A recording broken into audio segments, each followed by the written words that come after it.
మనకి ఆ మధ్యన బాగా చర్చ జరిగింది. బ్రాహ్మణులకి మాత్రమే, బ్రాహ్మణ వయస్సులకి మాత్రమే, లేకపోతే శాకాహారులకు మాత్రమే ఇస్తాము ఇల్లు అద్దెకంటే అట్టట్లాగా దీని మీద చట్టం చేయాలి, ఎవరికైనా ఇవ్వాలి అంటే ప్రైవేట్ ఇల్లు అది కోర్టుల దాకా కూడా వెళ్ళారు. ప్రైవేట్ ఇల్లు వాళ్ళ ఇల్లు వాళ్ళకి ఎవరికి ఇవ్వాలో వాళ్ళ ఇష్టం తప్పించి నువ్వెవరు చెప్పడానికి అన్నటువంటి. అయితే ఇప్పుడు ఒక కొత్త పద్ధతి జరుగుతుంది. ఇప్పుడు ఫర్ ఎగ్జాంపుల్ పాత బస్తీలో ఒక ముస్లిం తను ఇల్లు అమ్మేటప్పుడు హిందువుకో, బౌద్ధుడికో, జైనుడికో, క్రైస్తవుడికో అమ్మరు, ఇంకొక ముస్లింకి అమ్ముతారు.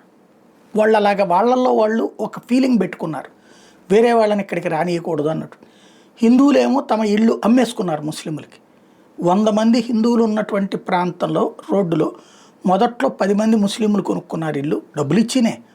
ఆ తర్వాత క్రమక్రమంగా వాళ్ళు చేసినటువంటి యాక్టివిటీస్ కారణంగా ఆ ప్రాంతంలోని హిందువులు అందరూ అంటే ఆవుల్ని వధించడం, వాళ్ళ ముందే చేయటం, లేకపోతే ఇంకొకటి ద్వారా పాత బస్తీలో ఒకప్పుడు ఉన్నటువంటి హిందువుల ఓట్లెంత, ఇవాళ ఓట్లెంత, చనిపోవడం ద్వారా మారారంటే కాదు. అక్కడ ఈ విధమైన యాక్టివిటీ ద్వారానే హైదరాబాద్లో పాత బస్తీలో ఒకప్పుడు సిక్కులు, బౌద్ధులు, జైనులు వీళ్ళందరూ ఎక్కువగా ఉండేవాళ్ళు. వాళ్ళ సంఖ్య క్రమంగా తగ్గిపోయింది.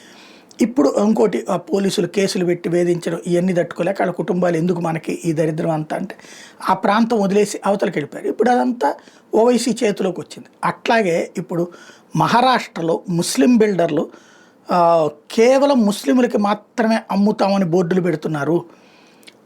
అదే సందర్భంలో హిందువులకి అక్కడ ఇవ్వట్లేదు. ప్లస్ హిందువులకి సంబంధించినటువంటి హౌసెస్ ఏమో ముస్లింలు కొనుక్కుంటున్నారు. ఇది మనం చెప్పట్లేదు, శివసేన లీడర్ సంజయ్ నిరుపం తాజాగా చెప్తుంది. దీనికి హౌసింగ్ జిహాద్ అంటూ ఒక కొత్త సంచలనాత్మకమైన ఆరోపణలు చేసుకొచ్చారు.